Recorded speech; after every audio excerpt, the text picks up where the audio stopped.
Presiden RI Prabowo Subianto yang juga Ketua Umum Partai Gerindra berharap agar Made Mulyawan Arya atau yang lebih dikenal dengan The Gajah bisa terpilih menjadi Gubernur Bali.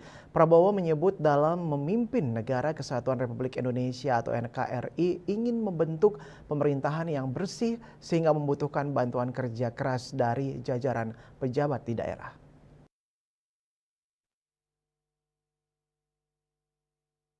Di sela jamuan makan siang di Denpasar pada 3 November 2024, Prabowo menyatakan berdoa, berharap, dan menganjurkan bahwa Made Mulyawan Arya bisa terpilih sebagai Gubernur Bali dibantu oleh wakilnya Putu Agus Suratnyana.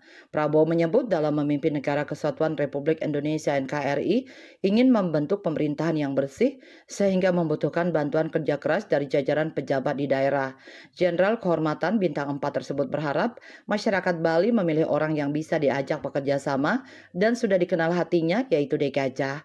Orang nomor 1 di Partai Gerindra itu juga meminta daftar nama calon bupati dan wali kota yang baik untuk Bali dan mengatakan akan memberikan anjuran dan doa yang sama agar terpilih di pemilihan kepala daerah atau pilkada serentak 2024. Karena itu sangat baik kalau dalam pemilihan gubernur yang akan datang, rakyat Bali akan memilih orang-orang yang bisa dikatakan cinta negaranya, cinta budayanya, orang-orang yang amanah, orang-orang yang membela rakyat kecil. Saya kira itu, dan pendapat saya sangat gembira kalau nanti saya bisa kerjasama dengan seorang gubernur yang saya sudah kenal hatinya baik. Saya kira saudara-saudara sudah mengerti maksud saya ya. Nggak perlu saya sebut langsung kan? Perlu? Hah? Perlu.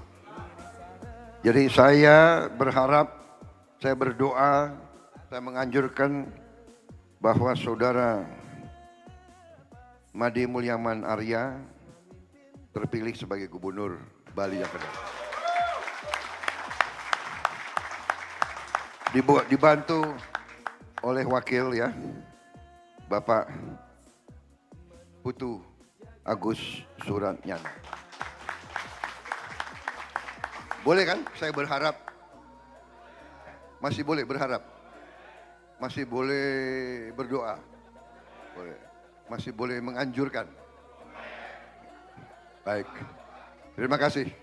Presiden RI Prabowo Subianto juga menambahkan untuk tidak mengumpulkan banyak massa dan mengubah aliran pemikiran yang efisien dengan mengumpulkan tokoh-tokoh serta menyebarkan rekaman ke masyarakat. Tim Liputan Bali TV.